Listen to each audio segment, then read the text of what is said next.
Proverbs chapter 6 from Brenton's Septuagint translation of the Old Testament. Chapter 6, verse 1. My son, if thou become surety for thy friend, thou shalt deliver thine hand to an enemy. For a man's own lips become a strong snare to him, and he is caught with the lips of his own mouth. My son, do what I command thee, and deliver thyself. For on thy friend's account thou art come into the power of evil. Faint not, but stir up even thy friend for whom thou art become surety. Give not sleep to thine eyelids, nor slumber with thine eyelids. That thou mayest deliver thyself as a doe out of the toils, and as a bird out of a snare. Go to the ant, O sluggard, and see, and emulate his ways, and become wiser than he. For whereas he has no husbandry, nor any one to compel him, and is under no master, he prepares food for himself in the summer, and lays by abundant store in harvest. Or go to the bee, and learn how diligent she is, and how earnestly she is engaged in her work, whose labors kings and private men use for health, and she is desired and respected by all. Though weak in body, she is advanced by honoring wisdom. How long wilt thou lie, O sluggard? And when wilt thou awake out of sleep? Thou sleepest a little, and thou restest a little, and thou slumberest a short time, and thou foldest thine arms over thy breast a little. Then poverty comes upon thee as an evil traveler, and want as a swift courier. But if thou be diligent, thine harvest shall arrive as a fountain, and poverty shall flee away as a bad courier. A foolish man and a transgressor goes in ways that are not good. And the same winks with the eye, and makes a sign with his foot, and teaches with the beckoning of his fingers. His perverse heart devises evils. At all times such a one causes troubles to a city.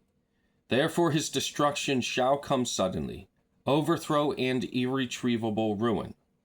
For he rejoices in all things which God hates, and he is ruined by reason of impurity of soul.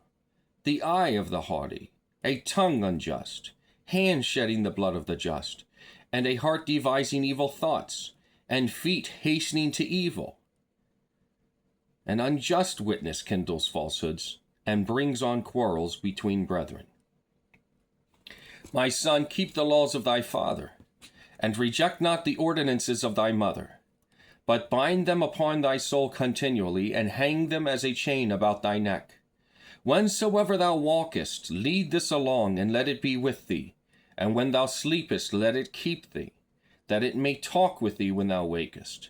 For the commandment of the law is a lamp, and a light, a way of life, reproof also and correction, to keep thee continually from a married woman, and from the calumny of a strange tongue.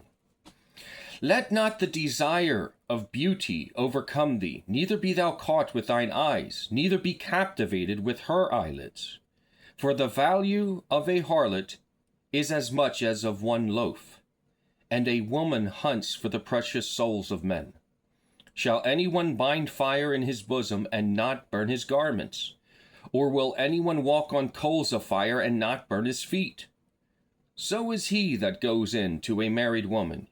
He shall not be held guiltless, neither any one that touches her.